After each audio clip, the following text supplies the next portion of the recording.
देखिए, आतंकवादी यूनिवर्सिटी को कदापि यहां नहीं बुलाना चाहिए, और यदि बुलाते हैं तो यह भी आतंकवादियों के समर्थक है। अलीगढ़ मुस्लिम यूनिवर्सिटी की भी जांच होनी चाहिए, क्योंकि अलीगढ़ मुस्लिम यूनिवर्सिटी से भी बड़े बड़े बुरहान बानी जैसे लोग आतंकवादी पकड़े गए।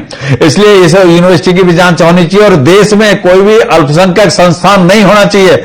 जैसे बाकी सब लोग पढ़ते हैं वैसे ही ये लोग पढ़ें, क्योंकि ये अल्पसंख्यक के नाम पे अत्याचार, व्यभिचार, बलात्कार ये सब कुछ करते हैं, और मस्जिदों पे तो ताले लग जाने चाहिए। नमस्कार, मैं अरीशा, आप देख रहे हैं भारत की बात। बड़ी खबर उत्तर प्रदेश के अलीगढ़ से है, जहां योगी कैबिनेट में राज्य मंत्री ठाकुर रघुराज सिंह ने एक बार फिर जहरीला बयान देकर पूरे देश में सनसनी फैला दी है।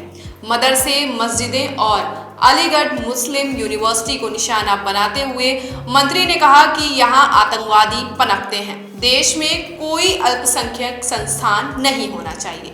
मस्जिदों, मदरसों में ताले लग जाने चाहिए। एएमयू भी आतंकवादियों का अड्डा है। जितने भी आतंकवादी निकलते हैं मदरसा और मस्जिद से ही निकलते हैं।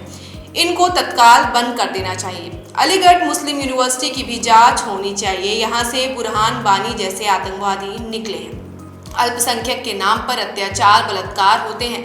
देश का कानून थोड़ा लचीला है, वरना फारूक अब्दुल्ला को तो फांसी दे देनी चाहिए थी।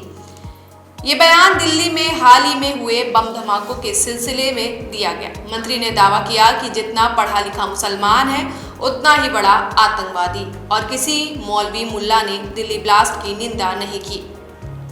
एएमयू आतंकवादियों का अड्डा है। रघुराज सिंह ने ये पहली बार नहीं जब रघुराज सिंह इस तरह के बयान दे रहे हैं। पिछले साल भी उन्होंने एएमयू को आतंकवाद का अड्डा बताया था, लेकिन इस बार बयान की तीव्रता ने सियासी गलियारों में हड़कंप मचा दिया है। बात यह है कि मंत्री का बयान सीधे सीधे भारतीय संविधान के कई अनुच्छेदों पर सवाल उठाता है। अनुच्छेद 25 से 28 धार्मिक स्वतंत्रता, अनुच्छेद 29 से 30 अल्पसंख्यकों को अपनी शैक्षणिक संस्थाएं चलाने का अधिकार, अनुच्छेद 14 से 15 समानता और धर्म के आधार पर भेदभाव न करने की गारंटी। अभी तक इस बयान पर ना तो उत्तर प्रदेश सरकार की ओर से कोई स्पष्टीकरण आया, ना भाजपा के किसी बड़े नेता ने इसकी निंदा की है, ना समर्थन किया। अलीगढ़ मुस्लिम यूनिवर्सिटी प्रशासन ने भी चुप्पी साध रखी है। वहीं विपक्षी दलों समाजवादी पार्टी, कांग्रेस और एआईएमआईएम ने भी अब तक आधिकारिक बयान जारी नहीं किया है, लेकिन सोशल मीडिया पर इस संविधान विरोधी और सांप्रदायिक जहर करार दिया जा रहा है। एएमयू ने देश को राष्ट्रपति, उपराष्ट्रपति, जज, वैज्ञानिक दिए हैं, इन्हें आतंकवादी बता रहे हैं। सवाल यह है कि क्या एक संवैधानिक पद पर बैठा मंत्री इस तरह की भाषा का इस्तेमाल कर सकता है? क्या सरकार इस पर चुप्पी साध कर मौन स्वीकृति दे रही है? यह बयान देश की धर्मनिरपेक्षता और संवैधानिक मूल्यों पर कितना बड़ा हमला है?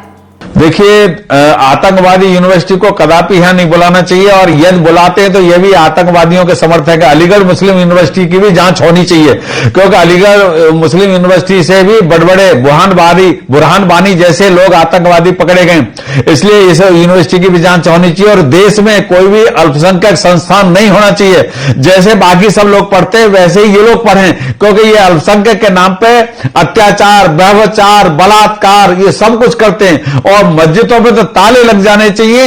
और मैं आपके माध्यम से कहूं, मदरसे बिल्कुल बंद हो जाने चाहिए इस देश में, क्योंकि ये देश जो है हिंदुओं का देश है, और ये अत्याचारी हम लोगों को विश्व में इन्होंने अमन को लूटा है। विश्व में ये एक दूसरे को मार काट में लगे हुए हैं, तो ये अमन के विरोधी हैं, ये भ्रष्टाचारी हैं, और ये दैत्यों के वंशज हैं। इसलिए मैं आपके माध्यम से यही कहूंगा, तत्काल अलीगढ़ मुस्लिम यूनिवर्सिटी पर भी एक्शन होना चाहिए।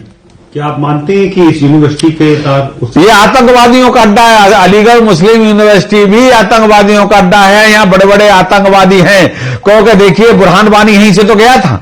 तो इसलिए आपके माध्यम से यही कहूंगा, अल फरह को जब ये मैच खिलाने ये बुला रहे हैं तो इनके तार तो जुड़े हुए हैं, तो इसलिए इनकी भी जांच होनी चाहिए। आदरणीय अमित शाह जी से मैं निवेदन करूंगा, गृह मंत्री भारत सरकार से, कि इस यूनिवर्सिटी की हॉस्टल की जांच हो, इस यूनिवर्सिटी क्लासों की जांच हो, इस यूनिवर्सिटी के प्रोफेसरों की जांच हो, इस यूनिवर्सिटी के स्टाफ की जांच होनी चाहिए, पूरी की पूरी जांच होनी चाहिए।